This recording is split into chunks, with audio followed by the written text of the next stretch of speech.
আর কোনো দরকার নেই আমেরিকার ইঞ্জিনে। ভারত বানিয়ে ফেলেছে স্বদেশি কাবেরী ইঞ্জিন, যা এখন আমাদের তেজাস ফাইটার জেটে যুক্ত করা হবে। হ্যাঁ, একদম সঠিক খবর শুনছেন। যা আপডেট সামনে এসেছে তা কিন্তু লিটারালি আপনাদের খুশি করে দেবে যে ভারত ইতিহাস গড়তে চলেছে। আমেরিকার তরফ থেকে ভারতকে তেজাসের ইঞ্জিন ডেলিভারি আটকে দেওয়ার পর এখন দাবি করা হচ্ছে যে ভারত নিজেদের এই স্বদেশি ইঞ্জিনকেই প্রমোট করছে। খুশির খবর হলো, আজ থেকে কিছু সময় আগে পুনরায় এই কাবেরী ইঞ্জিনকে চালু করার জন্য ভারত সরকারের তরফ থেকে ফান্ডিং মঞ্জুর করে দিয়েছিল, যেটা প্রায় 14 বছর ধরে থেমেছিল। এবং বলা হয় যে 2008-9 সালের আশেপাশে এই ইঞ্জিনের যে ফান্ডিং সেটা কিন্তু সম্পূর্ণ আটকে দেওয়া হয়েছিল সেই সময় ভারত সরকারের তরফ থেকে। আর আশা করি এর কারণ বলার প্রয়োজন নেই যে তেজাসের জন্য আমেরিকার ওপর নির্ভর রাখতে হলে এই স্বদেশি ইঞ্জিনের প্রজেক্ট তো থামাতেই হতো।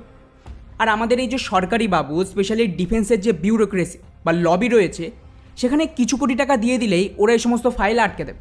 আর এটাই হয়েছিল আমাদের এই কাবেরী ইঞ্জিনের সাথে। যাই হোক, লেটেস্ট রিপোর্ট অনুযায়ী কিছু সময় আগে আমাদের স্বদেশি ঘাতক স্টেলথ বম্বারের জন্য একটা ইঞ্জিনের দরকার ছিল। তাই সেই সময়ে এটা ঠিক করা হয় যে আমাদের স্বদেশি এই কাবেরী ইঞ্জিন তো অলরেডি তৈরি হয়ে গেছে। মুশকিল হলো এটা কেবলই 73 কিলো নিউটনের থ্রাস্ট তৈরি করতে পারে, তাই এটা ভারতের এই তেজাস ফাইটার জেটে ব্যবহার করা যাবে না।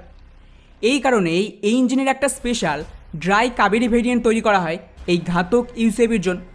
আর যেমনটা আমি অলরেডি আপডেটও দিয়েছিলাম যে এটাকে কিন্তু রাশিয়ায় নিয়ে গিয়ে টেস্টিংও করা হয়েছিল, এবং ওখানে সমস্ত রেকর্ড ভেঙে দিয়ে এই ড্রাই কাবেরী ইঞ্জিন কিন্তু 54 কিলো নিউটনের থ্রাস্টকে তৈরি করে, যা এই ক্যাটাগরিতে সবচেয়ে বেস্ট। আর এই সাকসেসকে দেখে ভারত সরকার এই কাবেরী ইঞ্জিনের যে আফটার বার্নার তার ওপর কাজ করার মঞ্জুরি দেয়, যার আন্ডারে জিটিআরই নতুন করে এই কাবেরী ইঞ্জিনের আফটার বার্নার ভেরিয়েন্টকে ডিজাইন শুরু করে, যেখানে কিছু পরিবর্তন করে এর ওজন কমানো হয়, মানে এটাকে একটু হালকা বানানোর চেষ্টা করে।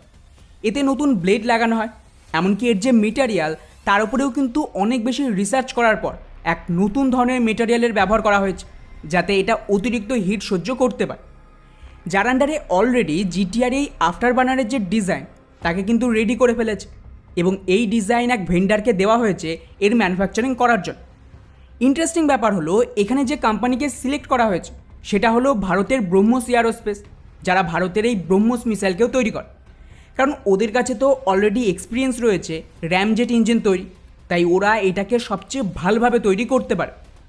এখন ব্রহ্মস কোম্পানির দাবি 9 মাসের মধ্যে ওরা এই আফটার বার্নারকে তৈরি করে ডিআরডিওকে ডেলিভারি করে দেবে, এবং এটা আমাদের ড্রাই কাবেরীর সাথে যুক্ত করলে একটা ফুল ফ্লেজ জেট ইঞ্জিন রেডি হয়ে যাবে।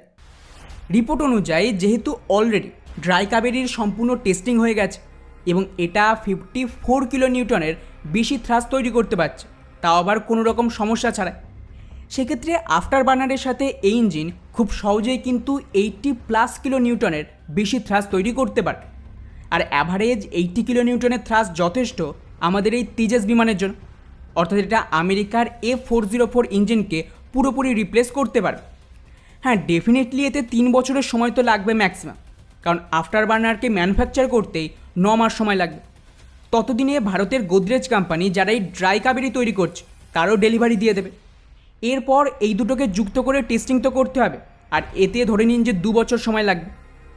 ফলে 2027 সালের মধ্যে ভারতের তেজাসের জন্য এই স্বদেশি ইঞ্জিন তৈরি হয়ে যাবে। ফলে ভারতকে আমেরিকার ওপর আর কোনোভাবেই নির্ভর থাকতে হবে না।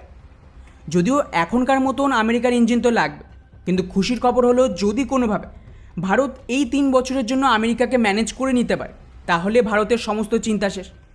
আর আমি বলবো এটা একটা ঐতিহাসিক মুহূর্ত। হ্যাঁ, কিছু ভুল অবশ্যই হয়েছে। যদি বর্তমান সরকার 2014 ক্ষমতায় আসার পর কংগ্রেস আমলে হওয়া ভুলকে শুধরে নতুন করে ইঞ্জিনের কাজ তখনই চালু করে দিত, হয়তো তাহলে এতদিনে এই ইঞ্জিন রেডি হয়ে যেতে পারত। কিন্তু যাই হোক, যা হয়ে গেছে সেটা তো বদলানো যাবে। তবে আনন্দের বিষয় হলো ফাইনালি আমাদের সায়েন্টিস্টরা কামাল করে দেখিয়েছে, যা কেউ ভাবতেও পারেন। আর খুশির ব্যাপার, আমাদের এই সরকারি বাবুদের লবিও এটাকে ঠেকাতে পারেন। একবার এই ইঞ্জিন সার্টিফাইড হয়ে গেলে ভারতকে আর পেছনে ফিরে দেখতে হবে, এবং এটাই ফার্দার আপগ্রেড করে ভারত আরও বেশি শক্তিশালী ইঞ্জিন বানিয়ে ফেলবে, যা ভবিষ্যতে তেজাস মার্ক 2 এর জন্যও কাজে আসবে। ফলে এখন শুধু অপেক্ষা এই আফটার বার্নারের ডেলিভারি। বাকি এই পুরো বিষয়টিকে নিয়ে আপনাদের কি মনে হয় নিচে অবশ্যই কমেন্ট করে জানাবেন। জয় হিন্দ।